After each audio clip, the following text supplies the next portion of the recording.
观众朋友们好，这里是大时局，我是米兰。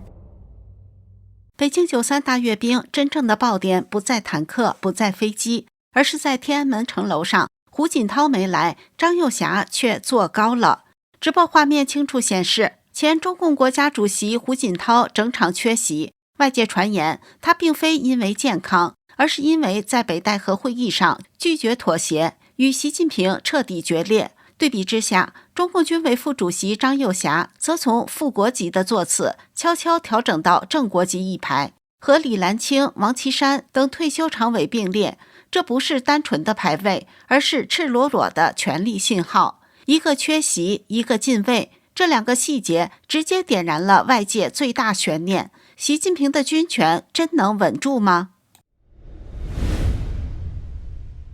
？9月3号，中共党魁习近平主政以来的第3次天安门大阅兵开场了。传闻要下台的习近平还是这场政治秀的主角，但是有人并不太给习面子，没来捧场，他就是胡锦涛。海外自媒体人、小说家爆出内部消息，今年83岁的胡锦涛身体还算硬朗，但他拒绝出席这次大阅兵活动，不是因为年龄，相比他早一届的中共政治局常委李兰清90多岁了都有出席。胡锦涛不出席的原因是，今年的北戴河会议上，他没有跟习近平达成妥协，因为习近平拒绝交权，双方不欢而散。于是胡锦涛拒绝出席这次大阅兵，等于是在党内宣告，我胡锦涛不支持习近平，也不会为习近平站台，释放出与习近平决裂的信号。原因很简单，中共20大时，胡锦涛为首的团派被习近平戏耍，团派人马在中共20大任命的名单中全部被踢出局，甚至习近平令人当众将胡锦涛架离会场进行羞辱。自那时起，双方再无互信可言。这已经不是习近平第一次戏耍胡锦涛了，因为习近平在中共19大时也是运用手段修改了宪法，他要终身连任。为了对外展示中共党内的团结表象，中共军委副主席张又侠做了妥协让步，安排了习近平的93大阅兵。这次出现在天安门城楼观礼的，还有传闻在实际操盘许多具体事务的许久未公开露面的汪洋。看样子他身体和精神都不错。据小说家的内部消息，汪洋可能会以文章或者什么形式在中共4中全会前露面。这次大阅兵，张又侠跟上一次阅兵相比，其座次发生了变化。张又侠这次坐在了天安门城楼第1排比较靠边的位置上，他是与中共退休政治局常委张高丽、王岐山、刘云山、贺国强、李长春并排坐在正国级领导人的位子上。今年由于外宾被安排坐在第1排，所以只有现任中共政治局常委，比如李希和国家副主席韩正等正国级领导人被安排坐在第1排，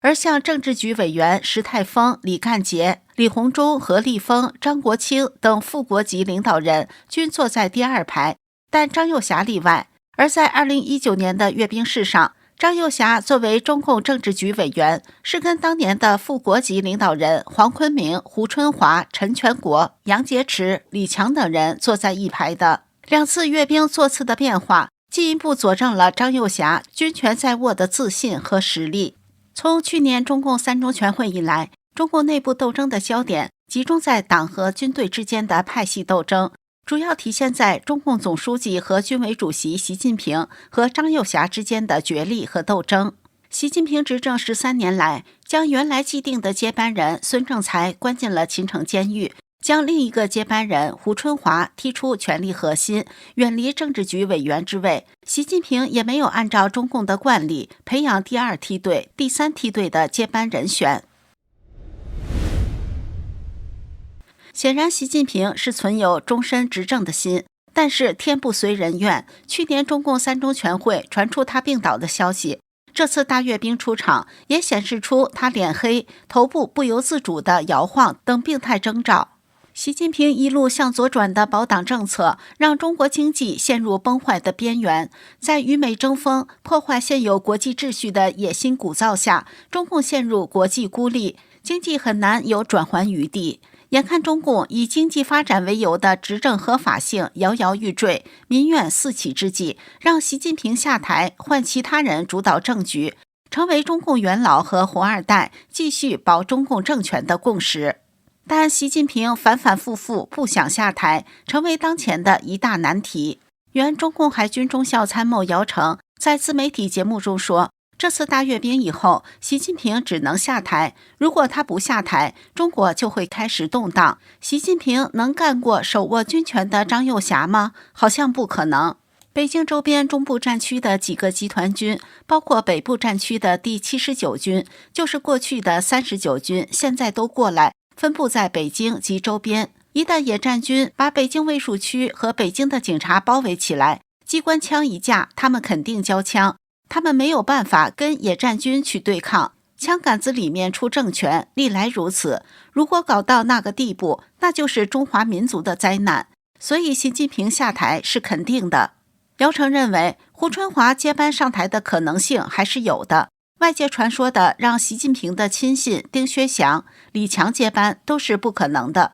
张又侠不会接受这样的安排。但如果让胡春华既当中共总书记，又兼任中共军委主席，恐怕胡春华也担任不了。因为军队和国防事务他一窍不通，他是无法领导军队的。最合理的安排是张又侠担任军委主席2年，传帮带胡春华军事方面的相关事务，待2年后，胡春华熟悉了军中事务之后，才可能接管军队。因为军队从军官到士兵对外行都是不服气的，他也不具备担任军事统帅的条件。前车之鉴，习近平外行领导内行，在军中瞎搞，直到现在，军中对习近平都是骂声一片。这似乎进入了江泽民交出兵权的模式。中共前党魁江泽民2003年卸任了中共党的总书记和国家主席之后，依然于2003年至2005年连续2年担任军委主席。他不想放弃军权，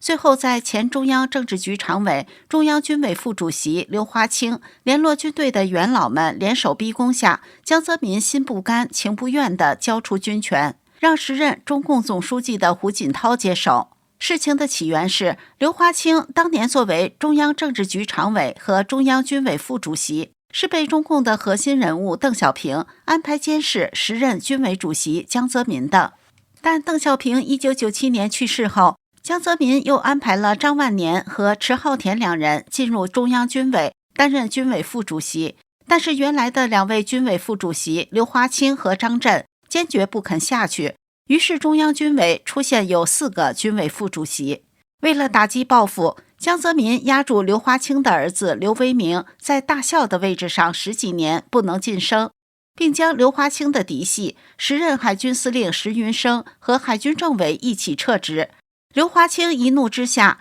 便联合军中元老写信上书，逼迫江泽民交出军权下台。